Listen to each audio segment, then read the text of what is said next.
What are the financial considerations you should be aware of prior to starting adjuvant therapy for your melanoma? One of the first things you should discuss with your provider prior to embarking on any adjuvant therapy is, how do I pay for this medication? These new medications, either immunotherapy or the targeted therapies, can be very expensive and can be financially burdensome in different ways.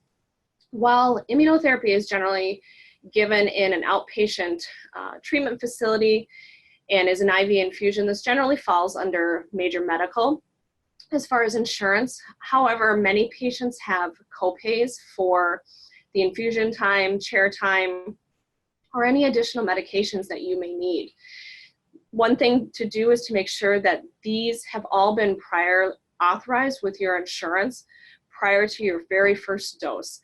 It's best to get this in writing if your insurance will provide that for you.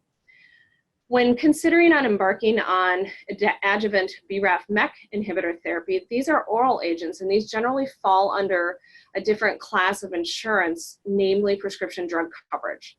You need to be very well aware of what your copay would be for these medications, and these also need to be prior authorized with your insurance prior to beginning. These therapies generally last for 1 year, and some patients may have an out-of-pocket max for their copay, so it may be more expensive up front, and then those copays diminish over time. Finally, one other consideration is, if your copays are very large, tapping into the resources that the drug companies have provided for this. Many of the drug companies, including Bristol Myers Squibb as well as Novartis, have patient assistance programs. And speaking with your providers about enrolling you in one of those programs, depending on which treatment you take, from the very beginning. They can also be very helpful with prior authorizations with the insurance, and can be helpful with those copay assistance, especially with the prescription drug coverage.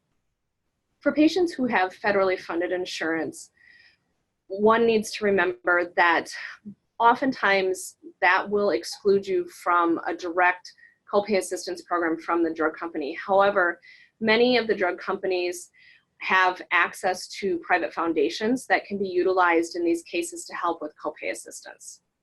One additional final consideration is, do you need to be away from work? And what your status is at work with regards to time off, both for treatment as well as treatment-related side effects. Many companies have programs for patients who have a chronic illness. You may need to consider filling out FMLA paperwork and or short-term disability, and these would all be things to check into prior to starting therapy.